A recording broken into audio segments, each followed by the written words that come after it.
जा पाती, लेकिन मैं लंगड़ी हूँ। गुड़िया बेटी, क्या आपको भी बेर खाने हैं? हाँ मम्मा, मेरा दिल तो बहुत है, मगर मैं लंगड़ी हूँ।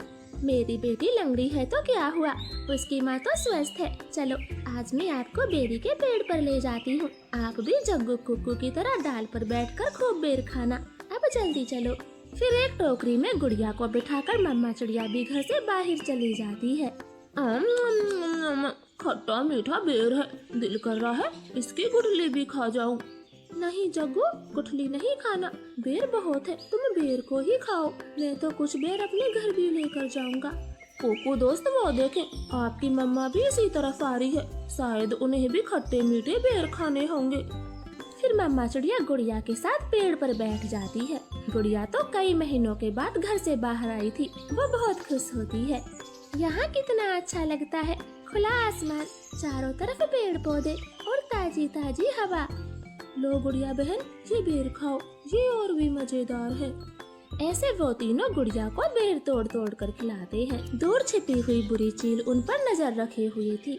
अरे वाह, एक साथ 4-4 शिकार है, किसी एक का खात्मा तो हो ही जाएगा, बड़ी तेज भूख लगी है।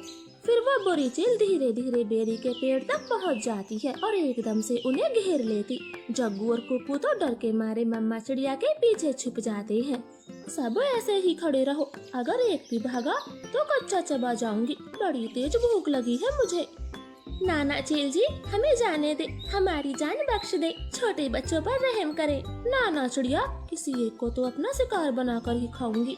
चील उनके सामने बैठी थी, तभी धीरे से जग्गू कौवा कुक्कू के कान में बोलता है, कुक्कू दोस्त, इस चील को गुड़िया को सौंप देते हैं, वैसे भी गुड़िया लंगड़ी है, ये जी कर क्या करेगी, कम से कम हम तीनों की तो जान बचेगी। जग्गू की ये बात सुनकर कुक्कू तुरंत अपनी माँ से बोलता है, मम्मा मम्मा, गुड़िया को यहीं छोड़ दो और चलो यहाँ से, हम अपनी जान बचाते हैं। हाँ भाई, ये भी ठीक है, मेरा काम इस लंगड़ी चिड़िया से ही चल जाएगा, तुम सब चले जाओ। चील ने इतना कहा ही था कि तभी रानो चिड़िया जोर से चील को धक्का मारती है और पेड़ से नीचे गिरा देती। जग्गू कुक्कू, गुड़िया को साथ लेकर यहाँ से भाग जाओ, मैं इस चील को आपके पीछे नहीं आने दूंगी। बेटा जल्दी से भागो यहाँ से। इतना कहकर रानो चील पर हमला कर देती है और जग्गू और कुक्कू टोकरी लेकर वहाँ से भाग जाते हैं। चिड़िया और चील में काफी देर तक लड़ाई होती है और आखिर में चील रानो को जान से मार देती है। मरगी, छोटी चिड़िया मरगी, मुझसे लड़ने चली थी, अब तेरा मांस में मजे से खाऊंगी। कुक्कू भाई, मम्मा अभी तक घर नहीं आई। मम्मा को चील ने मार दिया है, वरना वो अब तक आ जाती, क्या जरूरत थी मम्मा को वहाँ ले जाने की। भाई, अगर हम वहाँ न होते तो वो बुरी चील आपको खा जाती, आप ऐसा क्यों बोलते हो? नहीं, हम चील के हाथ कभी न आते, वो तो तुम साथ में थी, इसलिए मम्मा ने चील से लड़ाई करने की सोची। तुम लंगड़ी थी ना, माँ को तेरी वजह से मरना पड़ा, अब तू ही माँ की हत्यारन है, समझी?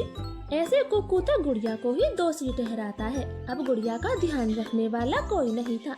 कुक्कू सारे दिन बाहर घूमता फिरता, वो लंगड़ी बहन का बिल्कुल भी ख्याल नहीं रखता, चाहे वो भूखी हो या फिर प्यासी हो।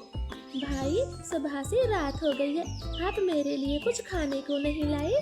जंगल में भोजन की कमी हो गई है, अपना पेट भरना ही बड़ा मुश्किल है, ऐसे में तेरे लिए दाना कहाँ से लाता? ऐसा बोलकर कुक्कू तो सो जाता है। गुड़िया को पूरी रात नींद नहीं आती, क्योंकि वो तो कई दिनों से भूखी थी। मम्मा मम्मा, अगर आज आप जिंदा होती तो मेरा कितना ख्याल रखती, अब तो मुझे भी भूखा सोना पड़ता है, मैं क्या